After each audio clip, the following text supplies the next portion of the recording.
Assalamualaikum warahmatullahi wabarakatuh. Izinkan saya, Ahmad Junaidi B, SHMSI, Kepala Bidang Pembinaan PAUD dan PNF, untuk menjelaskan sedikit tentang peran Bunda PAUD bersinergi dalam program Cap Jempol.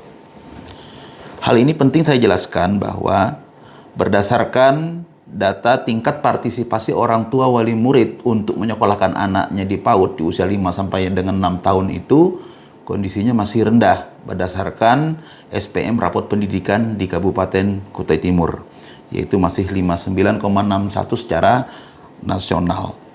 Yang kedua, sehubungan dengan data yang ada bahwa setiap Bunda PAUD sudah menyampaikan kepada kami bahwa di lingkungan kecamatan dan desa itu masih ada banyak anak-anak yang usia 5 sampai dengan 6 tahun itu datanya yang belum bersekolah di PAUD. Nanti ini akan kita sandingkan dengan data yang ada di Disduk Capil dan data sementara yang sudah disampaikan oleh para Bunda PAUD se-Kabupaten Kutai Timur.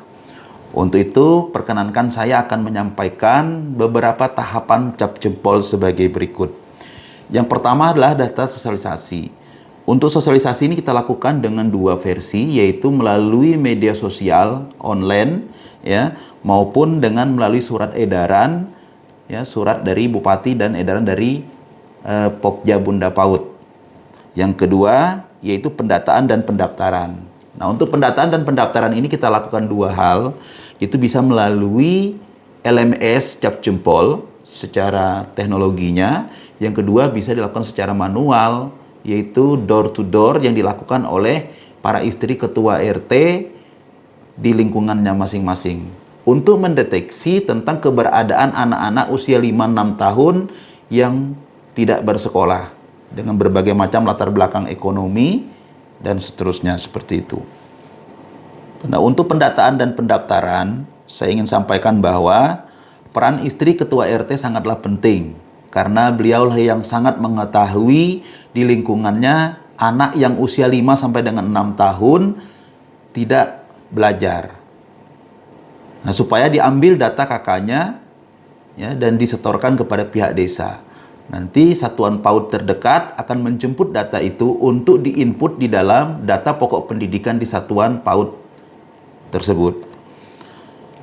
Sehubungan dengan belajar, untuk belajar kita lakukan dalam dua sesi atau dua hal, yaitu pertama bisa dilakukan di aula desa terdekat. Yang kedua bisa dilakukan dengan menitipkan anaknya di tempat belajar PAUD terdekat. Dan yang kelima yang berhubungan dengan masalah sertifikat atau surat keterangan setelah anak lulus dalam setahun, itu nanti bisa diserahkan secara kolektif oleh lembaga PAUD kepada Bunda PAUD yang ada di pihak desa dan kelurahannya masing-masing. Selanjutnya yang berhubungan dengan data anak PAUD yang tidak bersekolah di Kabupaten Kutai Timur, berdasarkan laporan Bunda PAUD itu sudah ada rekapnya masuk kita, nanti akan disinergikan dengan data yang ada di Disduk Capil. Bagaimana dengan pembiayaan, seragam, dan buku untuk anak-anak PAUD? Secara otomatis apabila sudah masuk di dalam data pokok pendidikan di satuan pendidikan, maka untuk pembiayaan akan terakomodir di dalam BOSP, biaya operasional satuan pendidikan. Sedangkan seragam, buku, dan lain-lain itu akan menjadi program tersendiri oleh pihak Dinas Pendidikan melalui bidang pembinaan PAUD dan PNF.